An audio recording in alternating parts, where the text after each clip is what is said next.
मार्गदर्शन अकादमी YouTube channel पर मैं अनिल मिश्र एक बार आपका फिर से बहुत बहुत स्वागत करता हूं। हम अपने नए व्यूअर्स से यह अनुरोध करना चाहते हैं कि हम अगर वो हमारे चैनल को अभी भी देख रहे हैं और अभी तक चैनल को सब्सक्राइब नहीं किए हैं तो कृपया चैनल सब्सक्राइब कर दें, लाइक कर दें, शेयर कर दें, कमेंट कर दें, घंटी बजा दें। आप लाइक भी कर दिया करिए क्योंकि व्यूअर्स तो बड़ी मात्रा में रहते हैं, लाइक भी कर दिया करिए। देखते समय एक लाइक कर देने से अच्छा ही मैसेज जाता है, तो आप निश्चित रूप से आज से पूरा विश्वास है कि आप लाइक भी करेंगे क्योंकि लाइक कम रहती है और व्यूज़ ज़्यादा रहते हैं। हम चाहते हैं कि आप लोग लाइक भी करें। तो आज के दिन आप लोगों के लिए शैक्षिक समाचारों के साथ मैं पुनः उपस्थित हूँ और पहला शैक्षिक समाचार है कि 30 सितंबर तक देख लीजिए, 30 सितंबर तक करानी ही होगी अंतिम वर्ष की परीक्षा। सुप्रीम कोर्ट का फैसला आया है कि 30 सितंबर तक अंतिम वर्ष की परीक्षाएं समाप्त करा लेनी है। माने सितंबर में शेड्यूल आ जाएगा। पहले मैंने बताया था कि सितंबर में आपकी परीक्षाएं हो जाएंगी। अंतिम वर्ष वाले छात्र तैयारी बना लें, उनकी परीक्षाएं होंगी, उसमें कोई कटौती नहीं है। ठीक है। यूजीसी के फैसले को दी मंजूरी। देश में उच्च शिक्षा का मानक बनाए रखना जरूरी। ठीक है। बहुत से राज्य चले गए थे इसके खिलाफ कि परीक्षा ना हो और परीक्षा ना करानी पड़े, तो इसीलिए ऐसे मामले चल रहे थे। सुप्रीम कोर्ट ने कल स्पष्ट कर दिया कि परीक्षाएं कराई जाएंगी। मैं पूरी न्यूज़ पढ़ देता हूं, आप देख लीजिएगा। देखें, इसमें सुप्रीम कोर्ट ने फैसला किया है कि सभी राज्यों के विश्वविद्यालय 30 सितंबर तक आखिरी साल की परीक्षा करा दें। परीक्षा कराए बिना विश्वविद्यालय छात्रों को प्रमोट नहीं कर सकते। देश में उच्च शिक्षा का मानक बनाए रखना जरूरी है। छात्रों को पास होने के लिए परीक्षा में बैठना अनिवार्य होगा। इस तरह देश की सबसे बड़ी अदालत ने कॉलेजों और विश्वविद्यालयों ने स्नातक और स्नातकोत्तर पाठ्यक्रम के अंतिम वर्ष या अंतिम सेमेस्टर की परीक्षा कराने पर विश्वविद्यालय अनुदान आयोग यूजीसी की गाइडलाइन पर मुहर लगा दी। ठीक है। फिर दिया है justice Ashok Bhushan, justice RS. Reddy और जस्टिस एम.आर. शाह की पीठ ने शुक्रवार को यूजीसी के 6 जुलाई की गाइडलाइन को सही ठहराया। पीठ ने कहा कि इसे ध्यान में रखते हुए जारी किया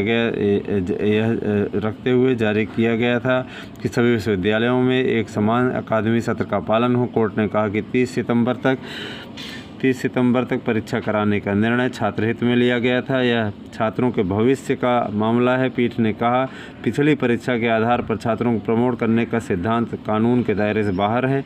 कोर्ट ने स्नातक और स्नातकोत्तर पाठ्यक्रम के अंतिम वर्ष या सेमेस्टर की परीक्षा 30 सितंबर तक कराने की चुनौती देने वाली याचिकाओं पर 18 अगस्त की सुनवाई पूरी कर फैसला सुरक्षित रखा था।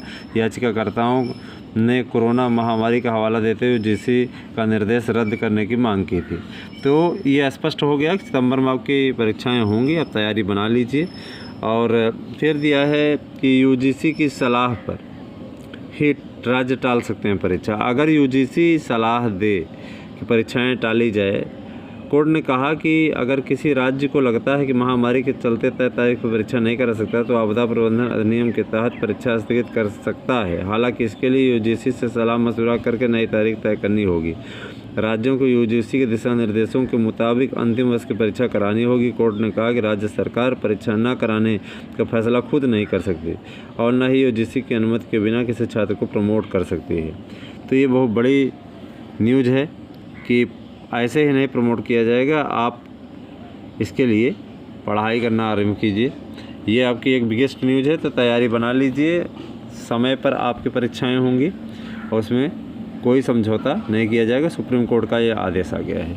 नीट की सूचना, नीट की जेईई की सूचना आपके लिए एक बहुत बिगेस्ट न्यूज़ आ रही है कि दिया हुआ है कि नीट जेईई के खिलाफ 6 राज्य पहुँचे सुप्रीम कोर्ट। ठीक है। 12 राज्य परीक्षा के पक्ष में, देख लीजिए, 12 राज्य परीक्षा के पक्ष में, 6 राज्य पहुंचे हैं जो कि इस समय विपक्ष में जिनकी पार्टियां बैठी हुई हैं उन लोगों ने याचिका दायर करके कहा है कि हम परीक्षा करा सकने में असमर्थ हैं।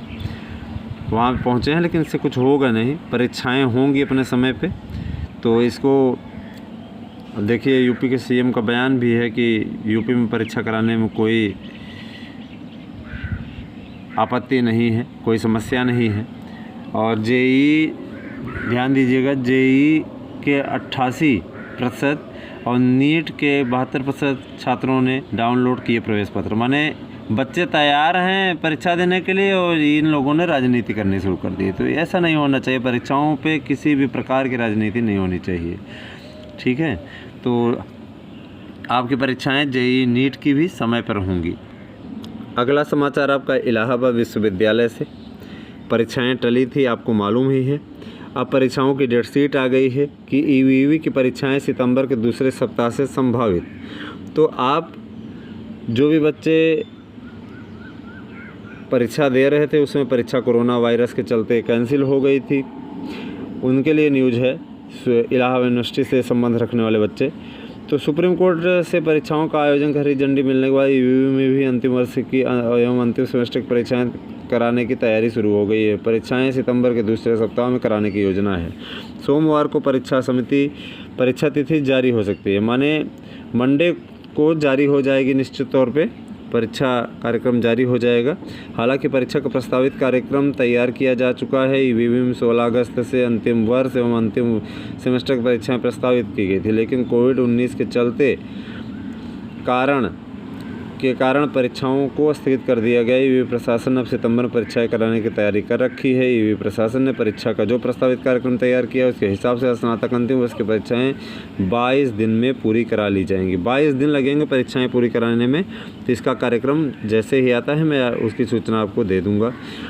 अगला समाचार भी आप देख लीजिए, इलाहाबाद यूनिवर्सिटी से ही संबंधित है। इसमें स्नातक के लिए 66,000 से अधिक आए आवेदन। ध्यान दीजिए, केवल बीए के लिए ही।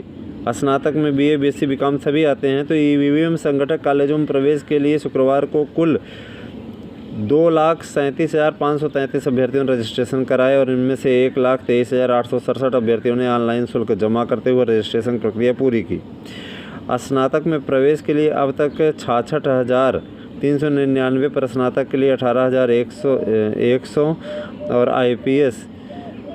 आईपीएस के विभिन्न पाठ्यक्रमों के लिए 2,193, बीएलएलबी के लिए 7,749 और एलएलबी के लिए 13,818, बीएड के लिए 4,596, ठीक है, 4,596 और एमएड के लिए 1,122, एमबीए एमबीआरडी के लिए 1,456, एलएलएम के लिए 2,481 और क्रेट के लिए 4,953 आवेदन आए हैं। तो ये आपका है कि मतलब ईवीवी की लोकप्रियता बढ़ रही है, इतने लोगों ने आवेदन किया हुआ है। तैयारी आप करना शुरू कर दीजिए, सितंबर में ही उसकी भी प्रवेश परीक्षाएँ होंगी। देखिए एक समाचार आपका आ रहा है 69,000 भर्ती संबंधित। कल ये आपको बताया था हमने कि आवेदन में त्रुटि वाले पहुंच गए थे कोर्ट और उन्होंने वहाँ पे याचिका की थी कि आवेदन में त्रुटि हमने की है तो उसके लिए हमें क्षमादान दिया जाए, क्योंकि सिंगल बेंच ने साफ कह दिया था कि ऐसे लोग टीचर बनने के योग्य नहीं है। तो उन लोगों ने स्पेशल अपील की थी, तो उस पर आदेश आया कि आवेदन त्रुटि करने वालों के प्रत्यावेदन पर विचार का निर्देश। हाई कोर्ट ने फैसला दिया है इस पर, देख लीजिए इसको, पूरी न्यूज़ को। बहुत ही महत्वपूर्ण न्यूज़ है ये आप लोगों के लिए, तो मैं पूरा पढ़ देता हूँ, ध्यान दीजिएगा।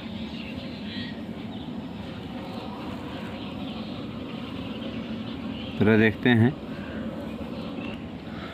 देखिए दिया है, हाई कोर्ट ने बेसिक शिक्षा परिषद से कहा नियमानुसार ले निर्णय। 69,000 सहायक अध्यापक भर्ती में आवेदन में गलती करने वाले अभ्यर्थियों को राहत देते हुए हाईकोर्ट ने बेसिक शिक्षा परिषद को निर्देश दिया कि अभ्यर्थियों के प्रत्यावेदन पर नियमानुसार निर्णय लिया जाए। आवेदन भरते समय त्रुटि करने वाले दर्जनों अभ्यर्थियों ने हाईकोर्ट में अलग अलग याचिकाएं दाखिल की हैं। लक्ष्मी देवी व 16 अन्य तथा उषा देवी व अन्य आदि की याचिकाओं पर न्यायमूर्ति पंकज भाटिया ने सुनवाई की, ठीक है। और याचिकरण का पक्ष रख रहे अधिवक्ता सीमान सिंह का कहना है कि याचिकरण ने 69,000 आवेदन सहायक अध्यापक भर्ती के लिए आवेदन किया था। गलती से आवेदन करने से पहले कॉलम में उन्होंने प्रशिक्षण संबंधी योग्यता भर दी, जिससे उनका आवेदन स्वीकार नहीं किया जा रहा है।